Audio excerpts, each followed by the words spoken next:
Welcome my friends, this is Maniacal Incorporated, and finally we have a video game that appeals to the male fantasy and allows you to marry an e-girl. Not an electronic girl, but an eldritch monstrosity beyond comprehension. This is a demo for Marry a Deep One, described by developer Simulanity as an Innsmouth simulator, inspired by the works of H.P. Lovecraft. And I think it's fair to say that this game has the most comprehensive cat customization mechanics that I have ever seen in any game. We also have the ability to customize the features of our esoteric village. We can name our Grimoire, which will be awarded early on. An artifact with which to carry out bizarre occultic rituals. We can name our cult. I've left the name of the village as Innsmouth, and we can name the major families in the village that we'll be dealing with. I've named them after W.B. Yeats and Maud Gonne, two well-known Irish figures, obsessed with the occult. Aleister Crowley, I'm sure he had some Irish ancestry in there as well. And the Ainsley family, named after the titular character of an upcoming psychological horror game coming out for Halloween from a game dev and friend of the channel, Lynch Makes Games, so do go and check that out. I'll post a link to that below in the description. When we start the game, we are summoned into our house by a shadowy figure. It's an e-boy, a slimy, sickly creature of mottled green. The figure glances at the tattered furniture and the worn-out floorboards creaking under its weight. Times are tough, it says. It's the adpocalypse, it's a terror. But we can help you. It promises to make you a leader and transform your impoverished village from its wretched state into one of opulence. In return, you and the villagers vow to join with its kind, the Deep Ones, in a twisted union. Bind yourself with the oath and seal the pact. And to do so, we are instructed that we must marry an e-girl and become a foremost exemplar of those who will follow. And to do this, we can bring up our filters, and we can select Deep One. Female, we could select married and unmarried if we so wished. We'll just go for unmarried, but it doesn't make much of a difference at the moment. And here we have Katez, Mathia, Suho. I think Mathia is probably the most e-girl sounding name. And by selecting them, and it's the same for all the other members of the village, we're given a lengthy list of interactions. So we could be nice, compliment, hug. We could insult, threaten, beat up. We will propose. And instead of sliding into their DMs, we will slide into the ocean, where the e-girls live. It's where they run their OnlyFins accounts from. Mathia says yes to our marriage proposal. Having honoured the oath and fulfilled the first part of the pact, you accept a mysterious scroll as your reward. So we can now open up our Grimoire, and we have been presented with a scroll from Mathia. And this is her handwriting, bless her, and we need to decipher this. Now we can always check, are there any repeating, these are letters, are there any repeating letters? It doesn't look like it from what I can see. There's this one here, and this one here, and this will actually spell out a coherent word. So are there any letters that these two columns share? You can see it's going to take some time, and that time is going to wind down here on this clock. And we can see that both columns have an E in them, and it is indeed the E. What makes the most sense to follow next? S? No. D? I don't think it's going to be a Z. Is it the Z? No, okay. That took us a lengthy period of guessing. Exu, exune, exube, exuberance, exuberant, I presume. This is what it's for. This is what it's like when I raid channels on Twitch and they have to try and figure out how to pronounce Maniacal Incorporated. It was exuberant all along. So this has given us a sigil, and we can then use this map of the Dublin Metro to create a spell. Now at the moment we only have one, but as time goes on we will have many, many more. And this is kind of a blueprint. It explains what placing the sigil, in various parts of this table will do. At the moment, all we can do is just dump it in all of the positions. When spellbound A, so the person that this spell is cast on, succeeds at insulting B, and B's parents' trust towards A increases by 1. So we basically go up to somebody, we tell them that you are an idiot, and their parents go, that person can see that our son is an idiot. I like them, I trust them more. If we remove that from there, B and B's parents' trust towards A, we have a question mark. So this will give us alteration plus 1. We might have another one that would be alteration minus 1. But this one will give us a plus 1 in this case. So it's a rather weird one, but we could have spells that would impact parents' trust, lust, love, fear, and when we succeed at being nice, complimenting, flirting would be, so basically all of the possible actions and attributes that can be affected can be increased or decreased. We also have the ability when we fail at insulting B, or we can kind of reverse the pattern here. So when A succeeds at insulting B, A and A's parents' trust towards B increases. So when we insult somebody else, our parents feel sad for them. I don't think we're going to be using this, but we will create that spell, Exuberant Vocal. So we now have a spell that we could actually cast on somebody. So I can select somebody random. I'll actually select them from down across the bottom. So we can't cast spells on the actual old ones themselves, or the deep ones. We'll pick a villager. We will pick Frida Gunn, and we can cast the spell and drag in that spell. The other thing that we could do is we could actually select a household, and we could place a sigil there. And the Exuberant Vocal will make the people in this house more likely to insult other people. So they will go around and it will increase the chances that they will insult other people in the community.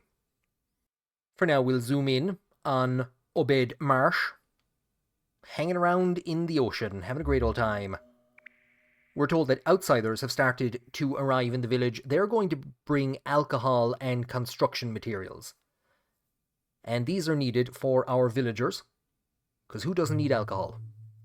The outsiders, however, have to be dealt with so that they don't become suspicious of all the bizarre, occultic behavior that is happening in the area. Now, we can walk around using WASD, and time will start to progress forward, and then it will stop and allow us basically to take some options. The deep ones do not demand complete agreement or compliance, but they ask you to keep heresy in check. So we've been given a task. This e-boy wants you to change somebody's conviction, raise their faith so that she will shift her belief with the dawn of a new day. So the task is that the deep ones want us to change Alicia A's conviction. We can actually click on the task. We can see all the people involved. There is Alicia Ainsley. We can come to our list of options. We can see that if we try and be nice to her, it'll be a success. And we can see the reasons for this over on the right-hand side. The task itself seems to have a +9. We have different beliefs, so that applies a -1. And it's a success because that totals 8, and 8 is greater than 7, which is what's needed on this task. However, trying to hug a random woman that we've never met would be a failure.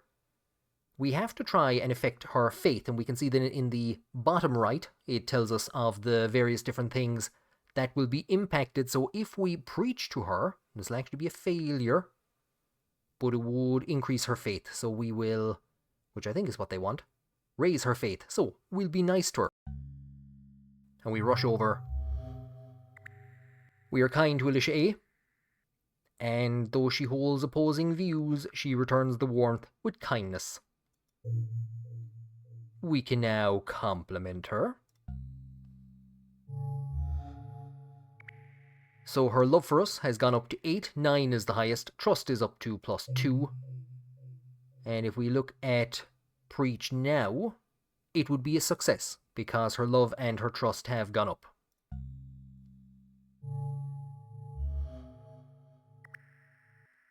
So her faith has gone up to +4. I believe that's all that we can actually do at the moment. We won't go beating her up. We won't go getting intimate. It's not going to do anything for her faith anyway. So we can see all these citizens of the village walking around, and the most important question with any video game is, can we pet the cat? There's a cat. Stormy. Pet the cat.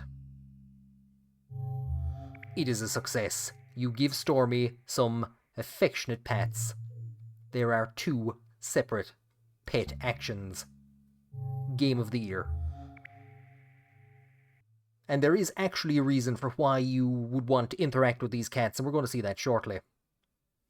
Another thing that we can do is we can actually take a look at Innsmouth itself, and this gives us a very lengthy list of all of the families. So we can actually see all the couples that are here, the demographics of the area, the households, and we can also go to the build menu. And this is what the construction materials being brought in by the outsiders are used for. So we can see some problems. That fishery is fine. I don't think that's overcrowded. If we go in this direction, however, fishery 2 is badly overcrowded and fishery 4 are badly overcrowded. So what we can do is come down in this direction. We will put up a new building. And we can assign an outsider. Has seen a deep one, and he's afraid. Give in to the e-girl revolution. I think we can change the styles, maybe not. But we're going to assign somebody from... I'm not going to lie, I've actually forgotten which house we wanted to assign somebody from. Fishery 4, we'll say. So Fishery 4 is the Gone family. I don't think there's an easier way of actually doing this at the moment. But I think these are all the couples that are in overcrowded houses. So if we select this one, and if we select that we're going to make it a barber shop or a hat maker shop, would give us hat and beard styles or hairstyles. A gold refinery or an inn would affect the outsiders. Masonry and carpentry would unlock new building styles. You know what, we'll go for the masonry. And this is what I was looking for. By confirming, we can see that Fishery 4, the people will decrease. They will decrease from 14 -2. So if we go for another one of the families. So yeah, this family of Buck and Jeanette has 4 people in it. So we will confirm, and they will move, and that's going to decrease the overcrowding in that household. When a household is overcrowded, there's going to be a negative penalty for interactions between members of that household, but also when you interact with members of that household. And as you can probably figure out, your ability to interact with people is the main driving factor in this game. Now this is what I really enjoy about these nice, cozy life simulators like Stardew Valley and Marry a Deep One. Your wife intends to be nice to you. We could oppose the friendliness. Why would we do such a thing? We will return the friendliness to our wife. So there she is, comes running up to us, gives us a smooch on the cheek. Your wife is kind to you. You mirror your wife's amiable behavior. Your wife wants to flirt with you. Flirt back. In front of the children. So we've received a task from one of the old ones telling us that we need to increase somebody's conviction. We now have a task from a member of the village. Rudolph, Gone, asks you to assign a new household to his son Roderick, though Rudolph is visibly annoyed that the decision rests in your hands. So back to our building screen, we can see that we do indeed have some new building styles as a result of building that masonry hut. We'll select this one because it looks crazy. Once we have this built, and you can extend buildings outwards and upwards as they become larger, we will assign this one. It was Roderick Gone that we're looking for. There's Joel. Joel, you get nothing. There's Roderick. And we will make it... we'll make it a hat shop. So Roderick gone takes up residence in his new place, the Hackmaker. His father is pleased. I always knew you would make a great leader, and his love has now increased to the maximum. So this is a way that we can earn favour with the villagers and basically try and coax them into our cult when the time comes. But most importantly of all, we now have the ability to change our look and get a hat. Get that, yes, absolutely. Can I change the hat colour? Get glasses as well. Nah, happy with that. Somebody wants to compliment me. Walter Yates, wanting to associate with individuals of significant rank like household heads. We will accept the compliment. So up he runs to us. And because of that, now his relations with us have changed. And we could try to befriend him. I'm not too sure at the moment. I think there's a couple of bugs and we're not in a position to do so, but what we could do is get his love and trust up to the very top, and then we could try and recruit him. To do this, first of all, however, a villager must first prove their faith by marrying a deep one, so we would have to persuade him to propose to, and we would then find a deep one, not my wife, Kitaz. Now, at the moment, we're being told that we would fail to persuade him, and he would then fail to propose. So his proposal would be a failure. So for now, we'll hold off on that. But eventually, we will put together a gang, and we will get e-girls for all of them. We have another mission from a villager. Carl A. collides with us. He seems to be unhappy. His father, Virgil Ainsley, has pulled away, and Carl mentions something Virgil said about strange things Carl has been doing in his sleep, but Virgil won't explain any further. All he really wants is for his father to hug him again. Oh no, that's terrible. So we have a mission. Carl A. wants to be hugged by his father, Virgil. We can click on the list of people involved. There is Virgil Ainsley.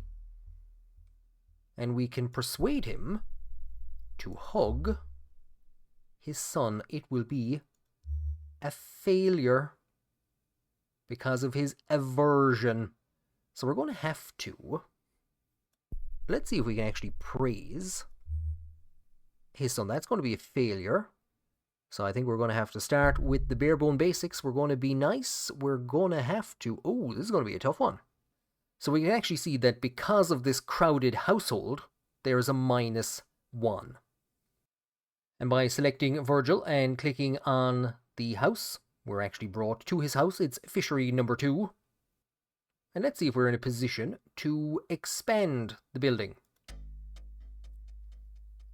So we stick a building on top of it, and we actually do so in the same style of building that we had selected already. So it's a rather contrasting and conflicting design. But we are now in a position to be nice to Virgil. He's checking out his new house. He's delighted. We will compliment him on being such a good father.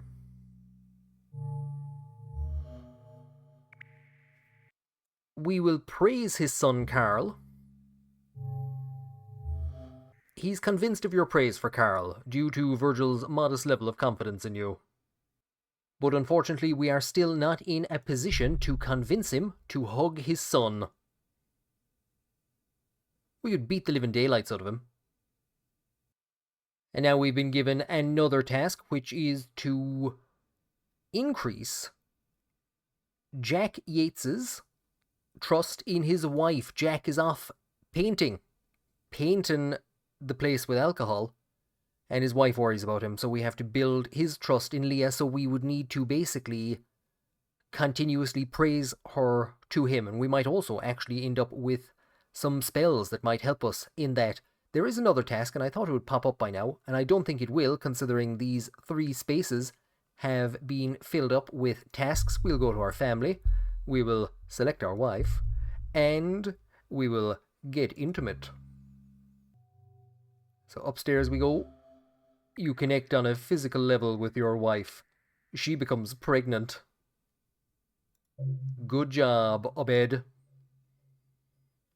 And just after becoming intimate with our e-girl wife, we'll go and be nice to Jack. We're in good humor. Usually on day one, you get 2 separate tasks, one after the other. The first is to be intimate with your e-girl wife, and the second is to then take a normie wife. So you can take, you're ordered by the deep ones to have a human wife as well and build a human family. And I get the impression that the family will last for multiple generations.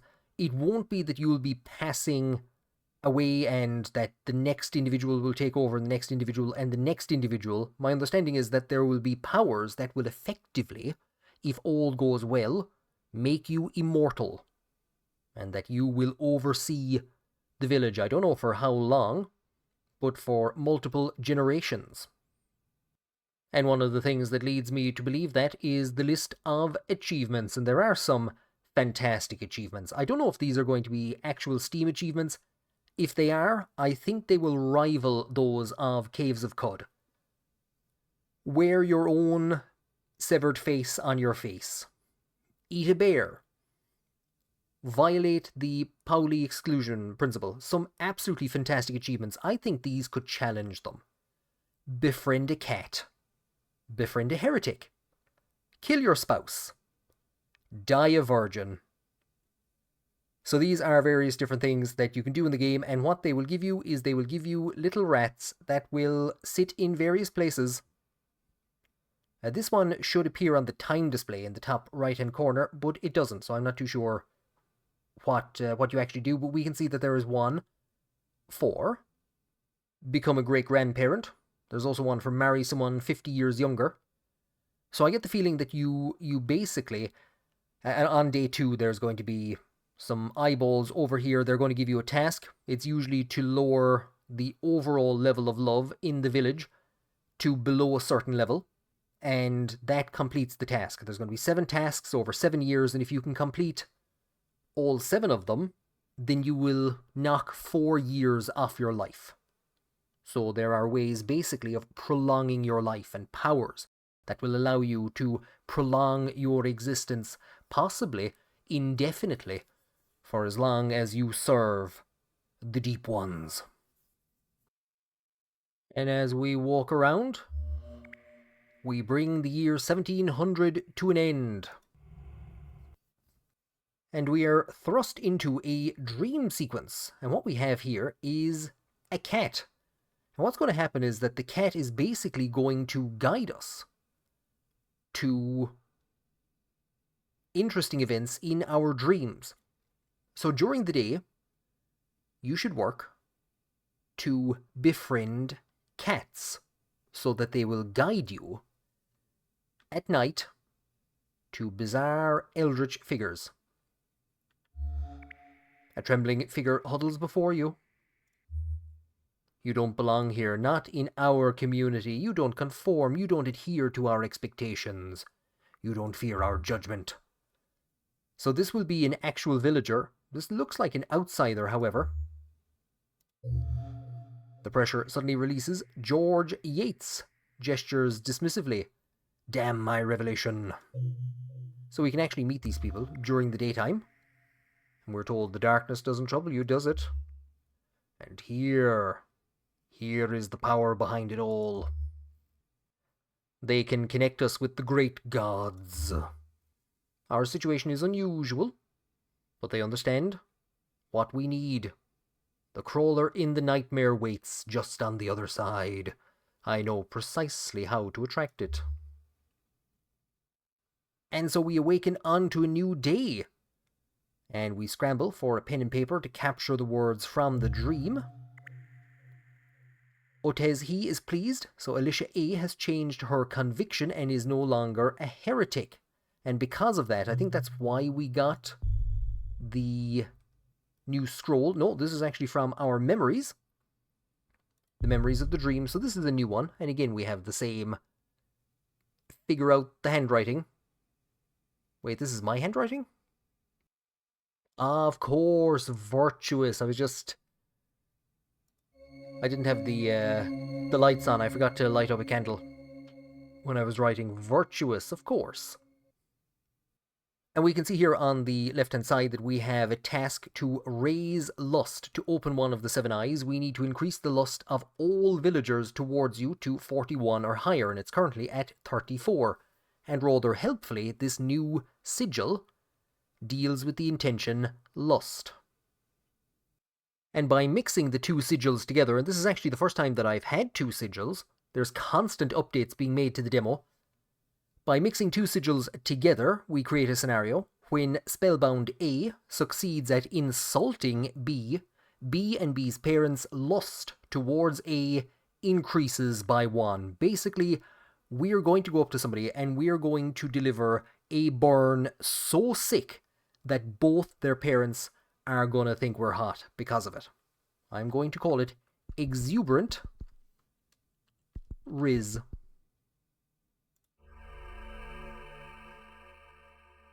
So the very first thing that we're going to do is we are going to cast a spell on ourselves. We're going to cast Exuberant Riz.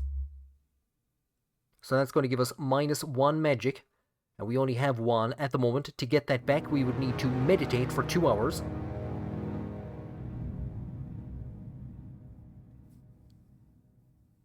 And if we take a look, here is Gertie Ainsley, a heretic. And we can see that her 55-year-old mother has, at the top, no lust towards us.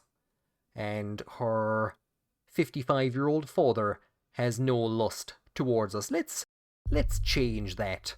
The lust at the moment is 34, needs to rise to 41. So we will succeed at insulting her. Somebody stands in the way. They're not happy that we've sold us to the salty devils. They've given me the power of Riz, though. So you hurt Gertie A's feelings. This interaction caused the Exuberant Riz spell to come into effect. And if we take a look, lust has indeed increased. Now I managed to fail the other 2 missions. So now we're getting this mission. Now that there's actually spaces for the tasks, that it is time to fulfill the most important part of our oath to our wife. She croaks. Suddenly, we realize that e-girls can't wink. Now, the first thing I've done is gone... So my eldritch wife wants to sleep with me. Instead, I've gone flirting with young girls in the village. And along with insulting villagers and making their parents lust after me, we have managed to increase the overall lust. In Innsmouth, a low rumble echoes through the heavens, and an eye opens. So we can see over here in the corner that if we can open 4 of the eyes over a 7-year period, we will become 1 year younger. And if we can open 7 of the eyes, we will become 4 years younger. So on the next year, we'll be given another one of these tasks. I failed the 2 tasks here. I did have an opportunity to again go and try and convince Jackie Yates to stop painting, stop drinking, and trust his wife. But I forgot. I also had the opportunity to go back and try and convince Virgil to hug his son, but I forgot. So you have to balance quests like these, where you go around and make people lust after you, with the tasks that you're given over here, because they will impact how the people in the village see you, and indeed how the deep ones see you. I think here's the number of deep ones, and I think if we get too many of them, well, this is actually a measure of their wrath, and if that gets too high, then bad things will happen. And to avoid any bad things happening, we'd better get intimate with our eldritch wife again. So there we go. We had an intimate interaction. That'll keep the devils happy, so their wrath has decreased. The images of what happened in bed with your e-girl's spouse linger in your mind, refusing to fade. That glistening, shiny body pressing coldly against you. The strange guttural noises. It's the smell that you can't shake off. a scent that was mostly clean and fresh like the ocean, yet punctuated by shockingly sour and pungent undertones. Perhaps next time you'll keep your eyes open. And as a result of our eldritch endeavours, we have become the father of a hybrid daughter. And so the e-girl circle of life continues. And as for now, that's pretty much all that is in the demo. The demo will end at the end of the second year. It's just a quick look of the major mechanics in the game. I would highly encourage you to go and check it out, to support this, to wishlist this game. If there are any bugs or issues, I've had a couple, even just in this playthrough, but over the last while I've had a couple of issues. The dev is very responsive, is sorting them out as quickly as they are found, intends to keep the demo up until the full game comes out. This is what they've posted in the discussion section on Steam. Intends to keep the demo up until the full game comes out, and possibly even beyond that. So I'd highly encourage you to go and check it out. There's a kind of a, what would we call it, a late 90s PC vibe to the whole thing, kind of the gangsters genre, just with this attempt to simulate a huge undertaking, this village with tons and tons and tons of people in it, all of these various different interactions that you can do with them, all of the various relationships that can be formed over a lengthy period of time.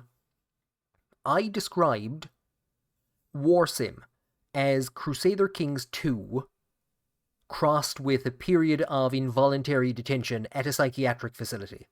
I would describe this as Crusader Kings 3 crossed with a period of involuntary detention at a psychiatric facility. But this time, the hallucinations, the visions, are real, and you're the only one who can see them. Thank you for joining me on this episode, and I hope that you will join me in future when I am fully able to establish my cult.